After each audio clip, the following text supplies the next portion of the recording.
Assalamu alaikum. Welcome to the Business Pro Money Show. This show is about management, organizations, network, entrepreneurship, and youth. So today we'll be discussing pressing topic that concerns everyone in society, and that is about how to safeguard children in online and digital age. So what we'll be discussing in this show, it's very important so that you can see or watch this discussion till the end. So first we will discuss about what is privacy and how to go about it. We will understand about the online threats. We will see about type of content which is available on the internet. Who are the stakeholders in all this ecosystem? What policy and controls are already there which can be leveraged? And the most important part is what do we need to do to understand as a parent that what we have to do to control to mitigate all this.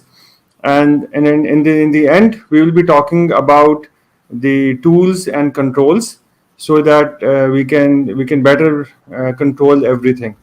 So the tools we will be talking about is how to protect your home internet, the iOS, which is the iPhone and Android and different operating systems we have in our home devices, how to manage the content filters, and something about the cloud storage.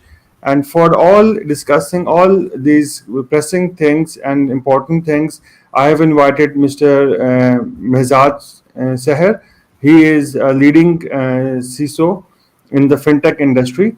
And why I have invited him on this show is because in Pakistan, we believe that the banking systems are more secure than the other systems which we have in our country. Uh, and he is a subject matter expert in this domain for last 20 years in information security. And welcome, Mazhar Saab. Mehzad Saab, how are you?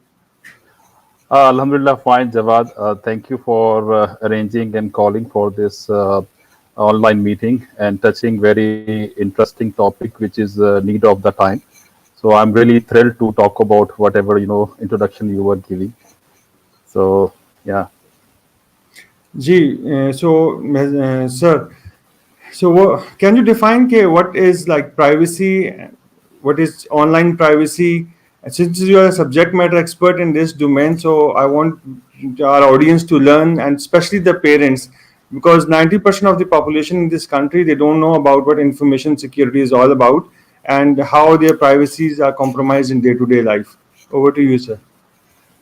Okay, Jawad. To be honest, if you would like to talk about privacy, so let me be very candid. I will not go to typical subjective definition available on Wikipedia or internet. But what I learned throughout my experience in this digital age, unfortunately, whether we like or not, there is no more word called privacy in the dictionary, practically speaking. So yes, everyone is looking for privacy, whether he is browsing through Facebook, internet, WhatsApp, and there is a GDPR. But at the end of the day, whenever you people, including myself, we end up using all big, giant free services in the name of Facebook and Google and Gmails, where we all end up accepting their all terms and conditions, which are like 10-page terms and conditions. No one has time to go and actually properly understand.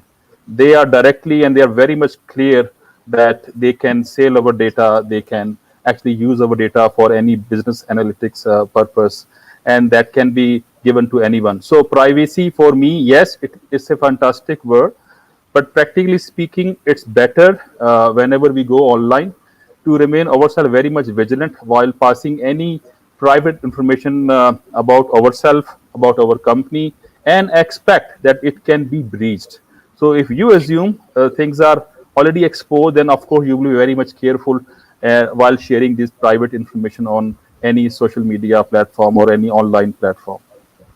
So just as a layman, on layman terms, like a school children and school child, or a parent who is not tech savvy as we are, so if we say that is about sharing your information online comes under the domain of privacy, and we have to be careful of what we share online on different platforms. Am I correct, sir? Yeah. So for me, it all depends, and the definition of privacy it varies from people to people. Like guy like me, I don't have even Facebook account, to be honest. Okay, people are having Facebook account.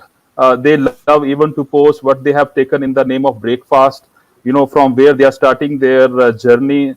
8 o'clock. After 30 minutes, they are sharing their locations. So this is all private data, but they love it, right?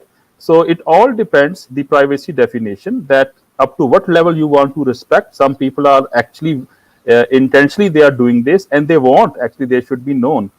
And I'm expecting a age in coming world where maybe there will be two type of people. One who will be very much open to share their data, and actually they will feel that they are being isolated if they are not being discussed on social media. And there will be only few people that they will still try to actually keep their data and location and such things up to them. But ultimately, practically speaking, this is going to become a kind of mandatory requirement. It looks like it's like tomorrow. If no one will be having COVID, vaccination, he will feel he's not part of this world.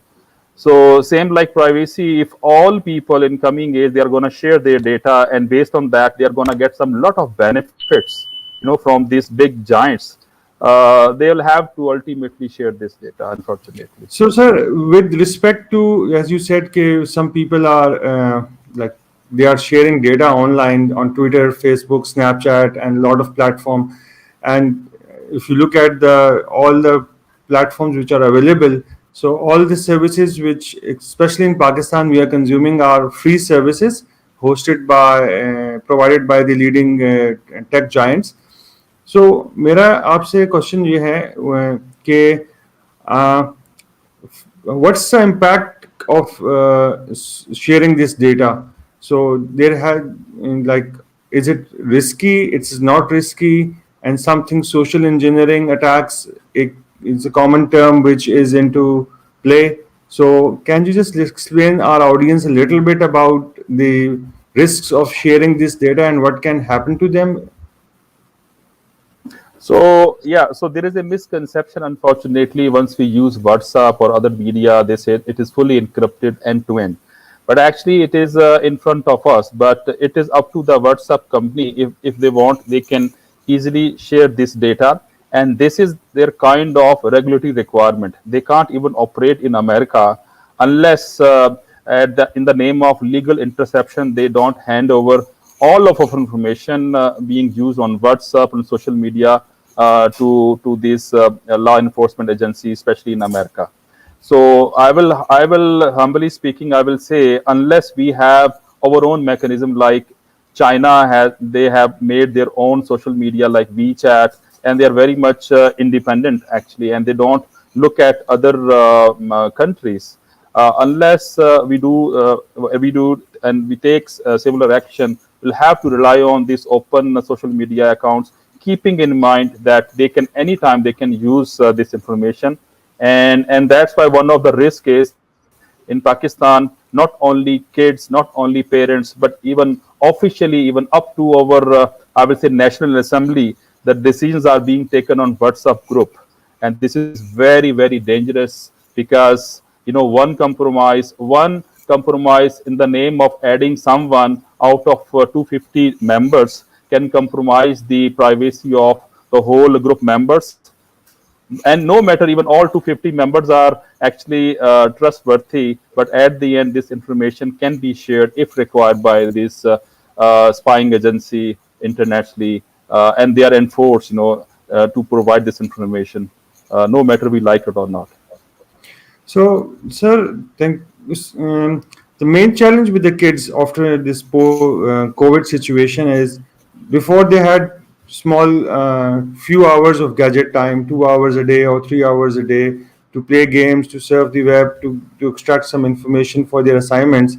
But after the lockdown, and still the kids are at home, and some schools have started online schooling, which requires the kid to be online for extended number of hours.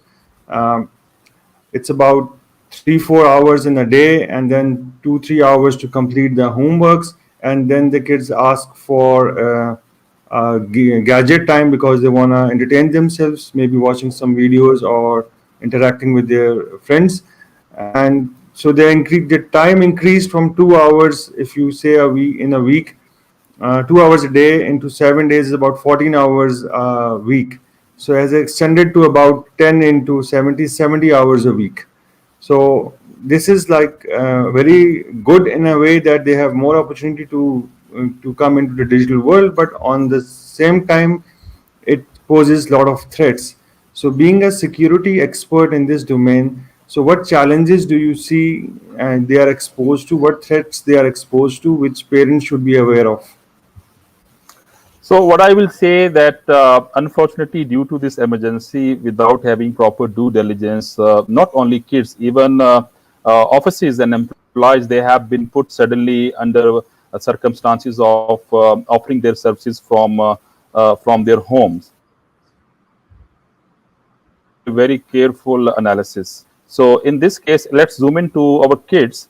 Same risk where actually even they were not ready. They don't know actually, rather than spending these 10 hours continuously or with some breaks, whether they are exposed to some other threats, because earlier they were only like clicking on some YouTube. Now they are trying to actually access their classes through Microsoft meetings, through Zoom meetings. And Zoom, you remember, sometime before it came up with a lot of vulnerabilities, and I hope they have been fixed. But it is an ongoing journey. The problem here is we have not given a proper security awareness to our children, our students, while actually browsing such data for a long time.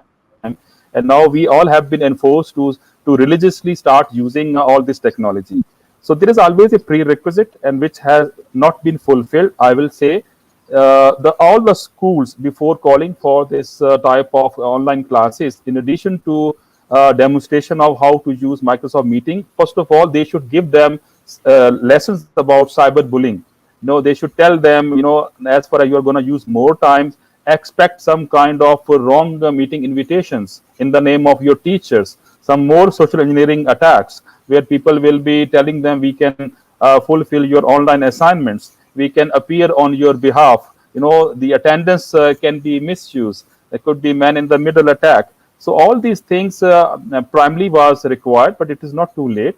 I will highly recommend that these security awareness sessions, some kind of modules should be developed, and that should become a mandatory requirement before they go and join any online class, and that can boost up their vigilance.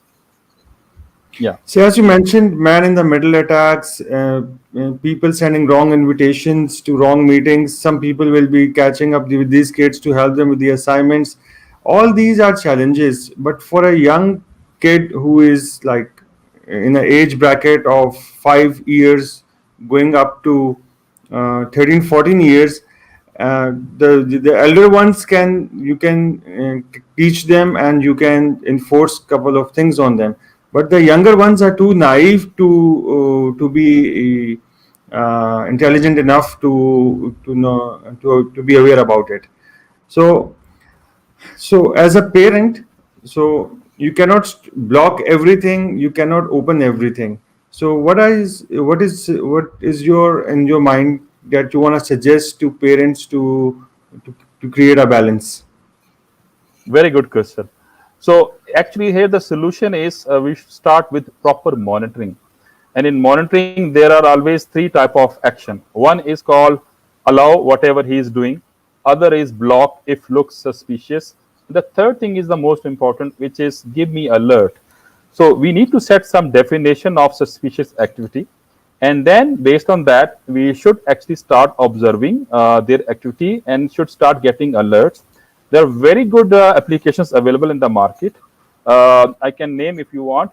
And if they are being installed, whether it is a laptop or it is a kind of mobile device, they can alert parents that your innocent kid is found trying access some suspicious, let's say, mobile app, or some inappropriate contents available on the internet, or trying to access an inappropriate YouTube video, or trying to, or maybe trying to overutilize the internet. So all these things are possible, and here parents also needs to play their role, because of course they can't simply trust and blindly trust this technology. So with the help of this trustworthy technology, they can install such app on their own mobile device, and they can spend at least, I will say, 5 minutes per day to watch what's happening with their kids. The very fantastic reports are being generated, and they can be utilized in a very proper way. So, keeping in view the landscape in our country, especially regarding to the operating systems, like Windows is the most popular operating system, and pirated Windows is being massively used across the country. Hmm. And the, you think, and Linux is not in use. Android devices are heavily used, which are known for their security loopholes. So what do you suggest to parents and the whole community? And what are your thoughts on it? Are they is okay to use them? Is not okay to use them? And because of licensing thing, it's not appropriate to use them anyway. So, but we have a big problem over here. So people don't spend money on softwares first, and then we have this millions of devices with compromised, or you can say hacked or cracked OS being operated across the country. So what threat it poses? I will say, unfortunately, this is a cultural challenge here. Our parents, they are willing to spend, let's say, $1,000 just for their kids. If he's asking for some fantastic toy, they are willing to pay. But if it is technology, if they are still trying to use this type of illegitimate software, actually, so they are inviting a lot of risk. So we need to again give awareness to parents to start spending money for just legitimate shopping, and encourage using not pirated software. Number one. Number two, there is no like secure or insecure operating system. Linux even looks like very fantastic, but it has its own security holes. The most important thing is whatever you are using, it should be licensed. Number two, it should be hardened. That is the very important statement. I give So, the so can you example. a little bit explain more on the Yeah, hardened term which yeah, you use? Yeah. yeah. So, for example, whenever you buy a Android phone, it itself asks you very intelligent question, that would you like to actually share this information? Would you like to allow access to camera, and blah blah blah. So actually, and that is called hardening. And by default, uh, uh, if you go to office on your laptop, you don't have even admin rights, because you are not being asked, you are not being allowed to install any application, isn't it?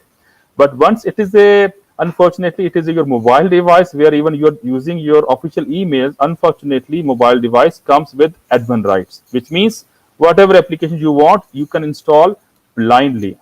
So whether we like or not, that is the situation. So in this case, as far as it is our own device, we should actually, I mean, these options are there. We should use common sense. You go to, for example, I give you example of you going to online Touch, and this is a mobile app. Now, online Touch, if asking a stupid question that I need access to your photos, your videos, immediately, your common sense should reject and should not allow such application which are actually free but spywares. Same thing in the hardening mechanism. You can stop lot of such services yourself, and they are very like in easy English mentioned in the settings of Android phone and the iPhone. They're mentioned. You just start using most of the stuff where actually you're trying to block, and then so in the beginning you block, and then based on your journey, if you feel that you are being irritated, then you should start releasing these controls. So it's like start with control and then relax, rather than opening everything and then controlling and putting the control. And that should be the phenomena of using any new device, and that So is called hardening. as a parent and as a non-tech person, so one should start with monitoring the application rights, especially on the mobile phones, so that it Yes. will help you to create a block on the permissions, and plus help you to secure the data. So my follow-up question on this thing is, since these hackers or people who are trying to access you, they will try to steal something from you. So there's a concept which I was reading the other day is harvest now and in cash later. So, so keeping which in view means that you steal your data, steal anyone's data now. You can decrypt it later and use it later for malicious intention purposes.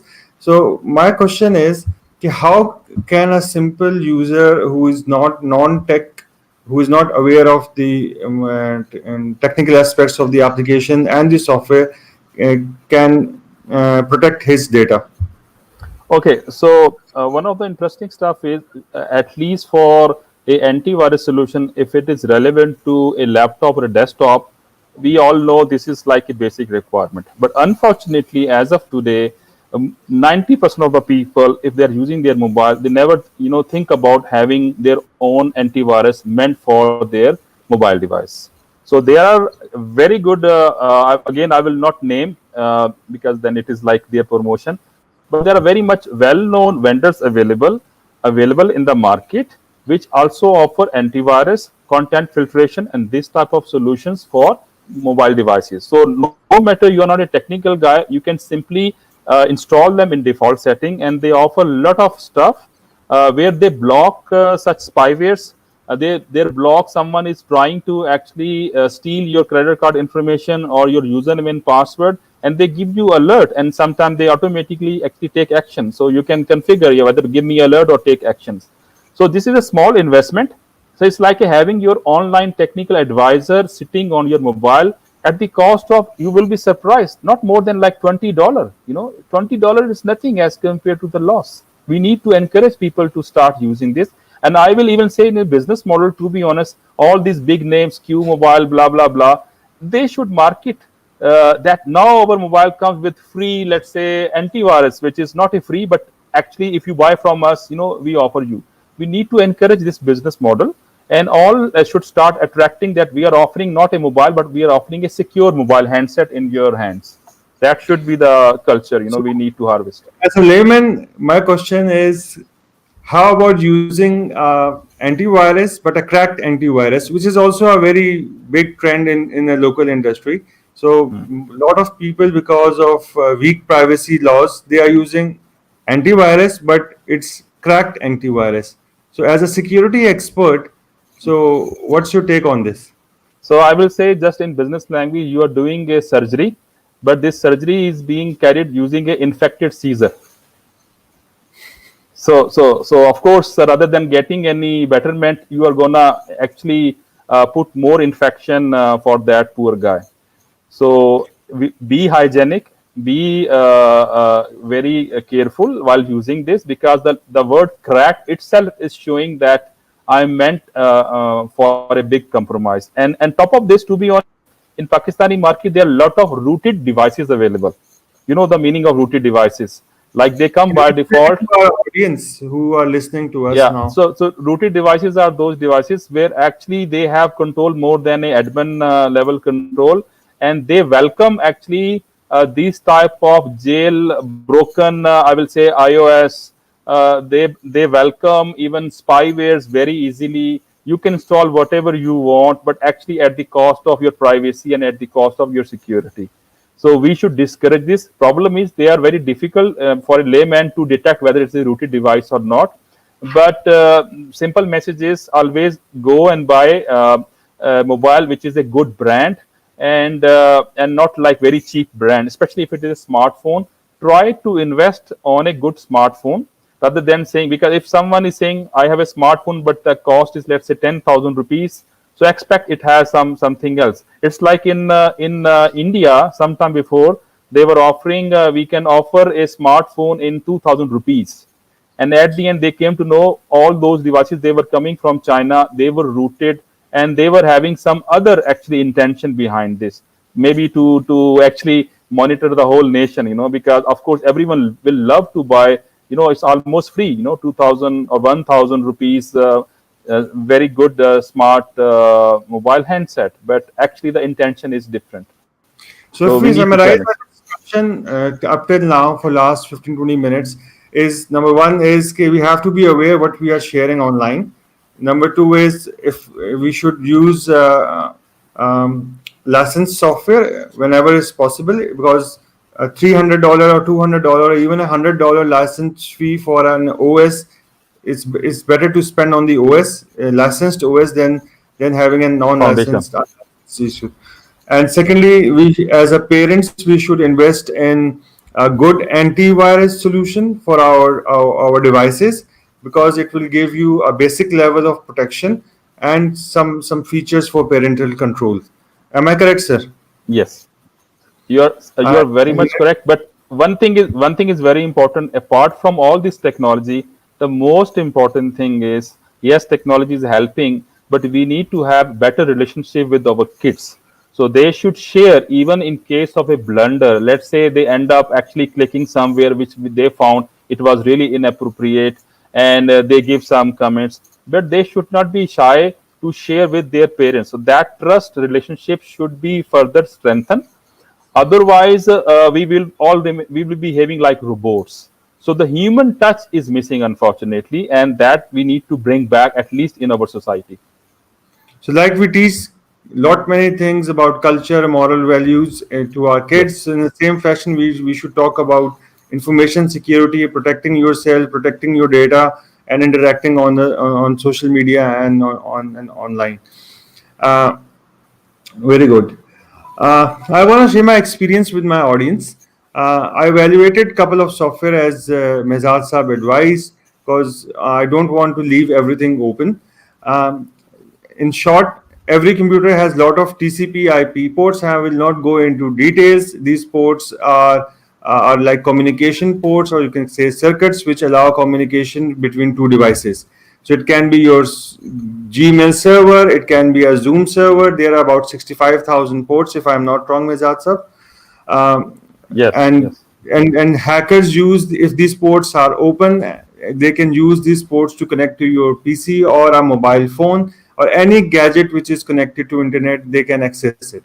So if these ports are not open, these ports are open, so you are basically giving open access to your device. It's same like you have a home, you put up a lock, you lock your assets in your stores, or you have a safe to lock your money, protect your money. And then you have a door, which is main door, and then you have a door of entrance door. So all of these entry points you control physical in a physical environment. Same thing, you need to think about protecting yourself online. So you need to put locks or checks and balances on your devices, so that you have better visibility in a first step. So what's happening, and then, as Mehzad Saab advised, you block everything out in the first step, and then try to allow permissions to certain applications as you go on. So this will give you about 80 to 90% security, because in world of information security, nothing is 100%. There's always a Exactly. chance of being new threats being coming every day, because as in these application and the softwares, especially the OS, every day there is some bug reports coming. Okay, these are vulnerabilities, and hackers use those weak points to attack for attacks, and then your data gets compromised. So I want to share my experience with you. I evaluated 3 4 antivirus solutions. You can also browse the web and find them out. One is Symantec, one is McAfee, one is Kaspersky, and one is Bitdefender. And there are many 10 15 other players are in this market. AVG is also there. So I evaluated all of them. I selected one of them with the family protection, and I put them on 15 devices, which Hmm. is used by my parents, mother, father, my family. So at least I'm aware that who is doing what. And special thing is, it has a control of parental control. So you can filter content, you can assign control screen time, and you can allow and block applications. So at least it will give you a better degree of control. And most important part is, uh, your all ports in your systems are blocked. So if a novice hacker who is trying to attack you and steal some basic information from your device, so he'll not be able to do that, because these softwares will help you about 90 95% protection. You want to add more to this, sir?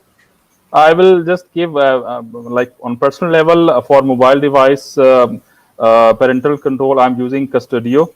This is also one of the very good solutions because actually they are specialized not in antivirus but in parental control, and the cost is also less like $15 something, and it gives you like 5 to 10 number of licenses, so you can include all of your Wow. family members, and they can tell you actually where they are going, what they are clicking, how much time they are spending. You can even put do some time management. So for example, you can say my son, okay, my daughter, you cannot consume more than 2 hours on daily basis, so automatically it will cut them off. Second thing is even you can put geofence. So if they are, so you can use for multiple purpose. So if they are going, let's say not to school but somewhere else, you can also monitor through their geofencing location. You can also block. You can whitelist your mobile applications which you believe which are very good, and rest are automatically blocked. You can put this formula. You can put some keywords. If they are found entering such keyword, immediately you get the alert and you know what's going on. And and or if you want, you can block. So it's a complete I will say experience, a kind of journey. And at the end, I will again say, with all this, keep good relation with your kids and with your family, and give them assurance you are doing this not for the sake of their breaching their privacy, but actually for their security purpose. And that trust relationship should remain there. Otherwise, you will find them actually trying to bypass this, and we don't want this. So keep the most important thing is the relation, the human touch. I will again repeat, and physical interaction, because we are not here to actually spoil their digital experience. We are not here to put our kids under cave age. We are here actually to support them to enjoy all this digitization, but not at the sake of their privacy and security. Yeah, that's the message we So need to pass to what's the name of the our app? family. What's the name of the Uh, app? Custodio, Custodio, Okay, Q U Custodio. S T I, yeah, Custodio, T I Okay. D I O, yeah. So if you look at the this landscape, the children landscape, so if you focus on the stakeholders, states comes in the first, which is the government of Pakistan. They have regulatory bodies like PTA, PAMRA, and then we have internet service providers. They are also stakeholders because they are helping us to, they are delivering internet to our homes, offices.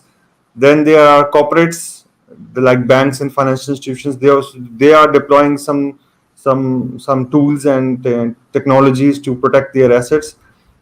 Education institutions is also a big stakeholder in this domain, and family, society, religious scholars. So all these stakeholders are there and I believe that they have to play their role.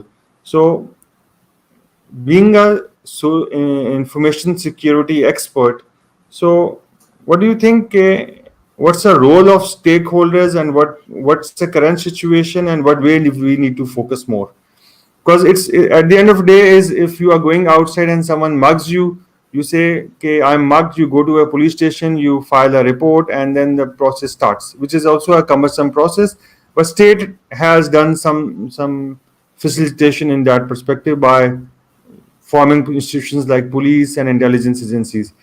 So when we talk about information security and protection, and especially about child security and protection in a digital context, so can you shed some light on the stakeholders, their roles, and what needs to be done, and what should be the layman's expectation about from them? Okay, so what I will expect from our executive stakeholders, the way they are securing us from any physical terrorism, right? Like in case, God forbid, if there is attack from India, we all are aware, and then we send over F-16, and the whole nation is watching until we finish this whole episode. Same thing, to be honest, in the cyber world, if you go to cyber world threat management dashboard, you will find there are like cyber missiles. They are Wow. actually landing on our beautiful land. You will see somewhere in Karachi, somewhere in some bank, some in telecom, in Every day? Islamabad, That happens every and day? this happen every day, but yes, because of the controls available across different industry, they are being defeated in a automatic way. But there is a fair chance that somewhere they are not being defeated. And as far as, especially if they are state sponsor attack, it is beyond our imagination how they are gonna land and how they are gonna work. So it is a very, I will say, alarming situation, because we are living in the digital world where gone are those days where nations used to spend money for their traditional arms or tanks or rockets. It is I will say it is the age of rather than sending bullets, is the age of sending bit and bytes, right? So they are attacking. Now it is the national call whether we are really interested to pay attention, because unfortunately we are a very reactive society. So once we are compromised, then we start spending money, and start actually zooming into that incident. And after 1 year, we all forget, and then again wait for another major incident. So strategically, to be honest, at the national level, cybersecurity should be considered one of the very strategic vertical pillar, and it should have, like in India, they have even their own cyber army. Imagine they have journal which are like with full grades. They are like cyber journal, and these journal they are having So, their own so cyber army. you are proposing we should have another Ministry of Cyber Warfare or Yes, like Ministry yes. of Defense. Is Yes, yes. We're already because late. Unfortunately, we are already late. Yes, there are some wings available, but they are working in isolations. But we need to have a centralized body, a national CERT, cyber emergency response team or computer emergency report response team at the national level, where all industry, whether it is bank or it is, I will say, telco or even manufacturing company, they should support. They should send their alerts. They should actually open with all of their incidents. So at the national level, we should know what's happening actually. Are we really attacked under the industry of aerospace or under the industry of banking or telco? So, and then you can build top of that with the help of artificial intelligence, some analysis you can perform, and then you can build that where we need to pay immediate attention, or this we can fix later on. This is at the top level. Second thing is, for layman people, we should have a security awareness. The same way, we go and say tobacco is not good for our health. Why not? We should. I usually say this statement. This is my common statement. I'm still actually wishing it never happened. We should have banners available. Let's say a big city like Karachi or Islamabad, that please try to make a complex password. Please press control or delete before you leave your desktop. Don't share your path. This type of awareness is required on the national level. Okay. And last but not the least, there should be a proper department in each ministry, not only telco or finance, because they have a pressure from regulator. Forget regulator, it's like chokidar. You said you never ever wait for your chokidar to come 12 midnight to say, sir, please close your door. You yourself, no matter you are very much tired, you end up closing your door yourself. So don't wait for chokidar, which is a regulator. They may wake up maybe after 10 years. This is actually our own security. So do security for the sake of your own privacy and for the sake of your own survival. And don't wait for government to fix everything.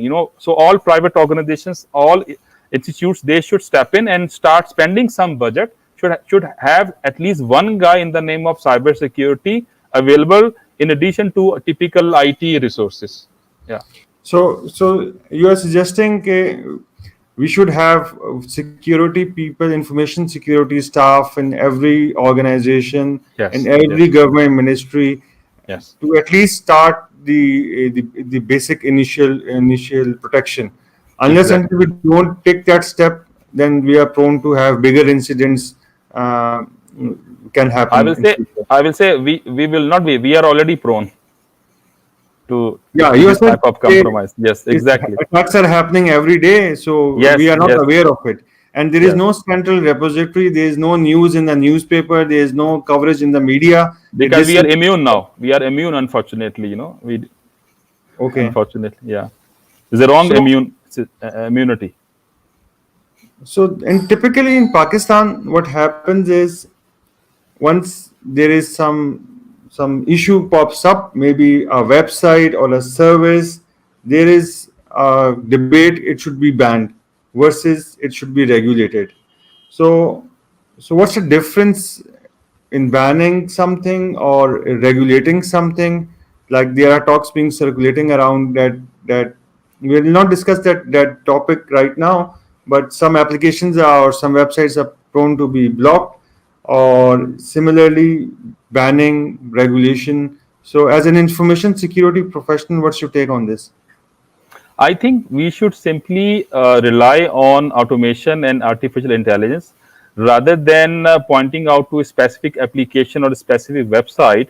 We should focus on blocking, if required, let's say on the national level, if required, some certain categories. So no matter whatever comes under that category, it should be blocked.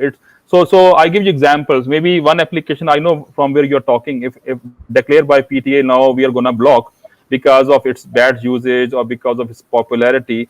What is the assurance there might be some very, I will say, specific application being used by only 10 people in whole Pakistan, but that is very malicious and doing something wrong and passing very confidential information. But as far as no one is aware of that, and it's and going under the radar, they will never ask try to block. So we should work in an intelligent way. If that come under a specific suspicious category, so no matter the frequency is small, it should be blocked automatically.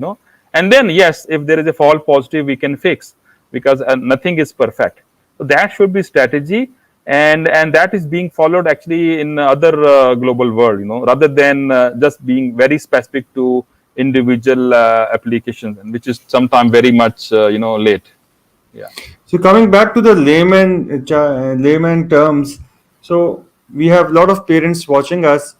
Um, how can a layman do a security audit of his devices? Can you share some tips being a security expert? Yeah, typical. If someone is trying to steal your data on continuous basis, you will find your system suddenly it has become very slow, right? You will find it is being stuck, now time by time. You will find actually whenever you're writing, there is a kind of slowness, and it looks like some buffering is happening in the background. And these are again not necessarily always is a sign of compromise. It could be also operational issue. Maybe your RAM is bad, but these are some of the symptoms.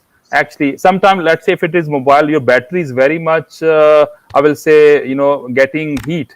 So it's getting heat up frequently, no matter you're not using too much. That is also a sign that your mobile device is compromised, and it is sending information, a snapshot, all of your, I will say, pictures, videos in stealth mode, maybe at night once you are sleeping, to some command and control center, which you can also monitor. So you can start monitoring some network traffic. Every mobile comes with some data usage dashboard. You can monitor from that. Why the lot of spikes which you are not aware. So through that, with these symptoms, you can actually feel that there is some hanky panky going on. So, as you said, sir, it's very good information you have shared. So, as a parent, as a layman, all we need to do is to start becoming more aware what's Yeah. happening around us, what's happening in our devices, what's monitoring your internet usage. Maybe you are sleeping, but your desktop is connected to internet, and someone is like it's transmitting all your data to someone outside the country or maybe inside the country. You never know. Maybe someone. If you allow me, it's like once you buy a new car, you are supposed to Yeah. buy you are supposed to read at least the brochure, the manual, how what is the meaning of this button and that button. If I will press this, usually we do this, right? If it is a car, if it is a brand new car, comes with the new features. Unfortunately, in case of a devices or laptop, we just do hit and trial. We never try to read thoroughly, and we are always in hurry to just utilize this and get the output. Like, I'm just in hurry to go and browse the internet, and that's it, without I will say buckling up your seat belt properly. So in case of a accident, at least you can be secure. So there are a lot of, I will say, controls available. So mobile does not come like they are free for any compromise. They have a lot of beautiful controls, I will say, like two-factor authentication. How many people are aware that on WhatsApp, for example, you can enable two-factor authentication. So time by time, it is asking you, is this you, Mr. Mehzad? If it is you, please enter your four-character password. If you enable this, then no one can hijack, to be honest, your WhatsApp session. So these are all built-in features available. We need to start adopting this and start taking interest in these controls because we purchase this. Imagine 100,000 rupees device. We are not only purchasing for the sake of taking pictures, right, or taking videos. There are a lot of new features being introduced and a lot of security new features which are simply asking you pay attention and enable them, because sometimes by default they don't come and they don't want to actually impact your user experience. But it's our call. Go and start utilizing these features in our own benefit. So, sir, how secure is a cloud storage? Because there is a debate going on that you should move your data to the cloud. There are a lot of services from reputed vendors as well, reputed companies as well, and there are third-party services are being offered. So, for regarding data privacy and security, so what's your take on that? I will say the same way we are trusting Microsoft. Tell me how many people they have the time and courage to go and test first whatever security patch they are sending us. Is this a really security patch or itself is a spyware? And same thing with antivirus. Antivirus companies, unfortunately, some are known sending actually compromise and then fixing it and then actually making money from you while increasing the antivirus subscription fees. So whether we like or not, unless we are technically independent and we are at the mercy of all these big names, Microsoft, Cisco, antivirus companies, I see cloud also similar to these service provider. So they are keeping data here. They can also, if they are really trustworthy, and that is your call. You'll have to make sure whatever control they are showing in their subjective documentation, it is really happening or not. So these type of control you should ask, and you need to trust these guys. Hotmail, Gmail, all these are basically cloud service provider. Our ministries, can you imagine, till now they are using Gmail and Hotmail. So already we are having a cloud in our life, to be honest. So we should not blame cloud service provider. What we should actually do, we should more challenge. If it is, we are going to launch some more professional and commercial service and challenge their security control. I usually do visit their data center and see what controls they have. Do they have a separation of duty? Do they have rotation of job? Do they involve the customer also in case their administrator is trying to access our data and give us assurance? Do they provide logs of all of their activities? If all these wonderful security controls are available, I think we should not discourage cloud. Cloud is the need of the time, and it is very economical and it is plug and play. Immediately, you can get this service. We should not discourage this. However, all these control which I have mentioned earlier, that should be introduced and should be we should keep on challenging them, and we should not remain relaxed. It's not a one-time contract, and then we should remain at their toes and making sure all these controls remain intact. Of course, we should do that.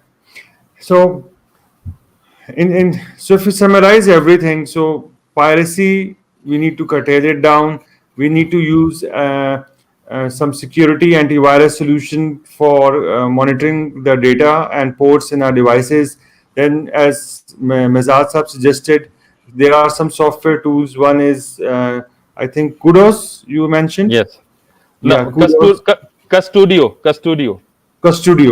So Yeah. Custodio type applications we should be using to monitor the activity of our kids, and on top of it, it's information security is a journey. You cannot be Yeah. 100% expert from day one. It takes a lot of time. Maybe 1 year, 2 years, you will be become some familiar with the terminology, familiar with the landscape, and it is as important as you are protecting your home, the physical Exactly. security of your home, your premises, your community, your society, and your country.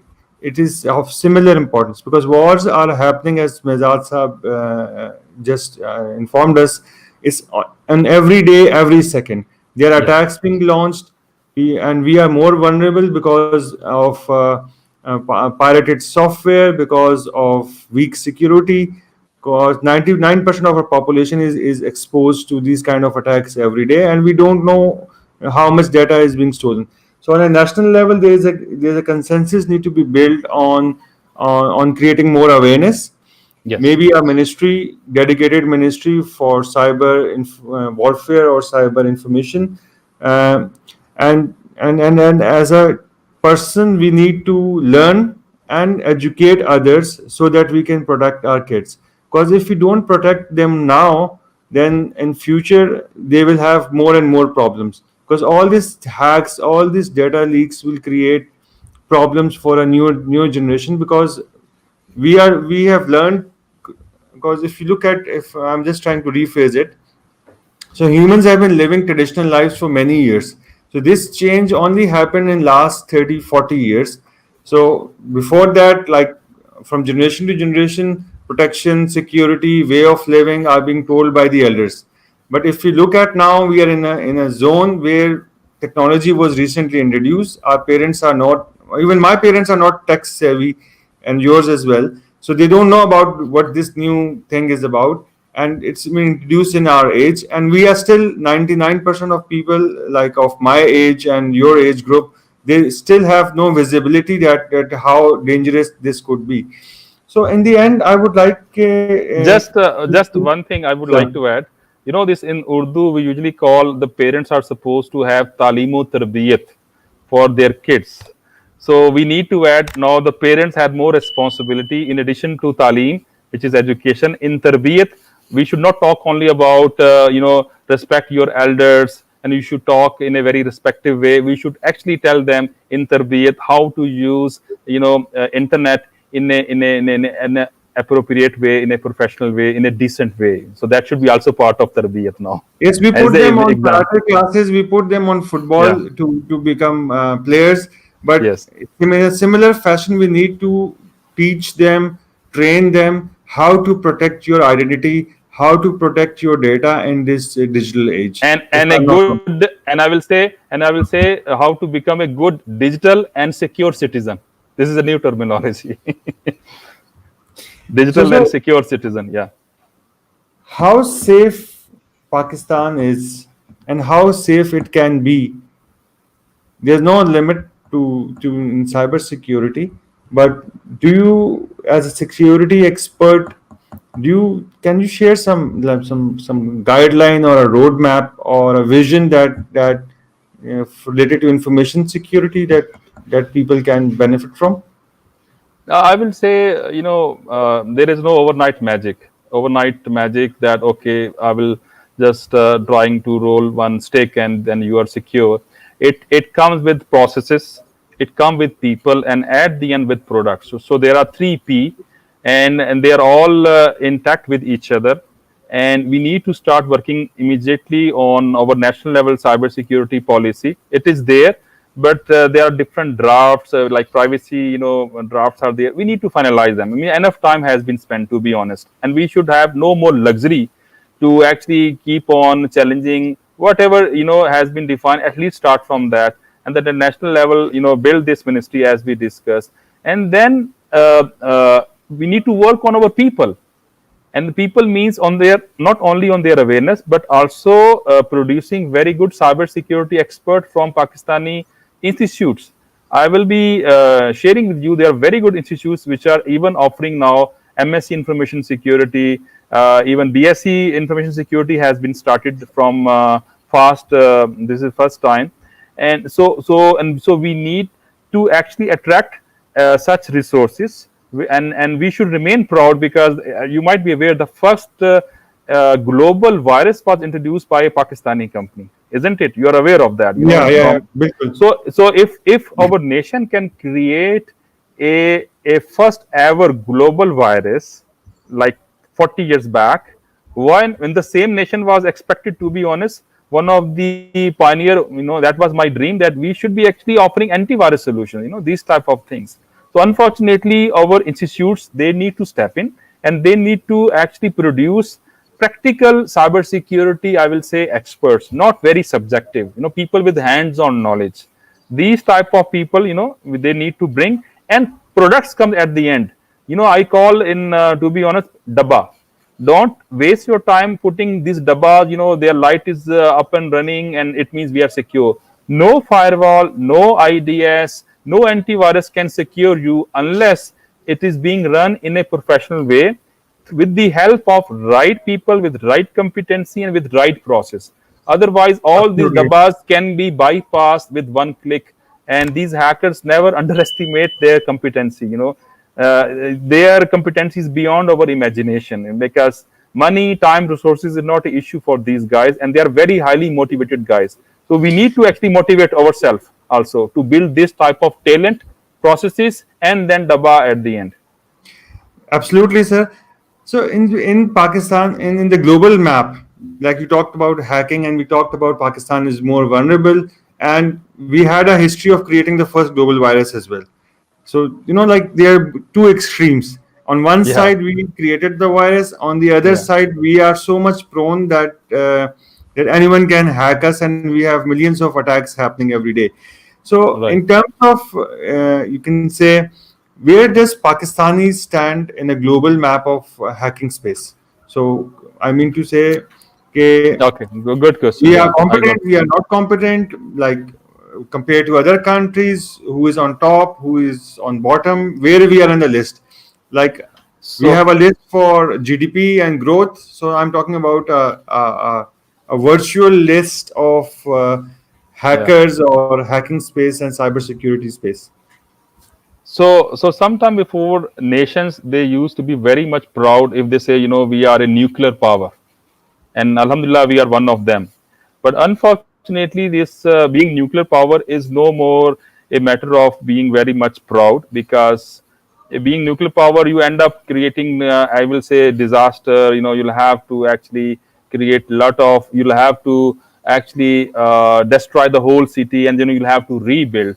And the same disaster, unfortunately, can be created. But like if you want to paralyze the whole country, you can do this with the help of a cyber attack. Unfortunately, you can paralyze the whole country. I will say telecom, banking, manufacturing, all with one click if the whole country is compromised. And this is a classical example. Estonia is one of the European country, small country, which was hacked at the national level for more than 2 weeks, where nothing was functional for more than 2 weeks. So this is no more a fancy story, or just a tale story. I'm telling you, it happened in our history just 12 years back. What about now? The technology is more advanced.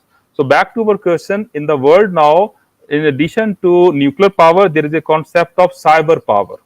In the cyber power, there are, I will say, Israel is the number one, for your knowledge. America is there, Russia is there, Germany is there, UK is there, India is also, by the way, coming. China is there, India is there, and this all happened because first of all they declare this as a critical vertical, and they introduce their cyber military. And unfortunately, we don't have till now in a systematic way. Maybe it is there, but as I said, in a very segmented way, not in a very organized way or in a centralized way. So in that scoring, unfortunately, we don't stand anywhere unless we adopt all these things which we discussed earlier in a systematic way from top to down. In America, they have a chief information security officer for their president. Can you imagine? Yeah. So he's guiding him. In Canada, there is a chief information security officer for the Toronto city. So at the city level, he is advising in addition to national level. Because once we So talk about fourth industrial revolution, everything is connected. Your economy is connected. Your devices, plant, machinery, equipment, cars, everything is yes, connected in fourth industrial revolution. and it could be Once everything is disaster. It, connected, and and it could be even if more exactly, and it could be more disaster if all in the name of connectivity things are being connected, but in the back end security is totally ignored. Then it will be double and triple time disaster if it is being compromised. yeah, of course. So thank you, sir, for your time, and Thank you, audience, for joining us and watching us live. I hope you will be benefiting from this discussion. So, if I summarize the whole discussion again, just to reiterate the key messages: use pirated, do not use pirated software. Try to use licensed softwares. Deploy some antivirus solution on a very high priority, because this will give you protection, 95-96% protection against attacks. Monitor permissions for your applications on your computers, devices, gadgets. And then, as Mehzad Saab advised, do not buy cheap devices. If you have even any kind of device, you try to find and more about tools which have been mentioned, to audit it, to make sure that at least it is some spywares and other things are not installed. And all these tools which have been mentioned, the antivirus and parental controls, will give you access to a large amount of data on your family members, and you can use it to learn what's going on, educate yourself, and try to gradually improve security of your home devices, home internet. And then moving on, you can deploy some more tools and learn about data protection, and this will help you to protect your data. So the more aware you are, it's better. So Yes. spending money on unnecessary stuff is important, but in this era of fourth industrial revolution, where everything is connected, if you do not have cyber power, as Mehzad Saab said, then you are nothing. Because someone will come in through backdoor channels, through your devices, through your smart gears, smartphones. They will steal all your money. They will steal all your data. Maybe they spoil your reputation. And if they steal your digital identity, it will create more problems for you in online space. So it's not. This security should be taken very seriously.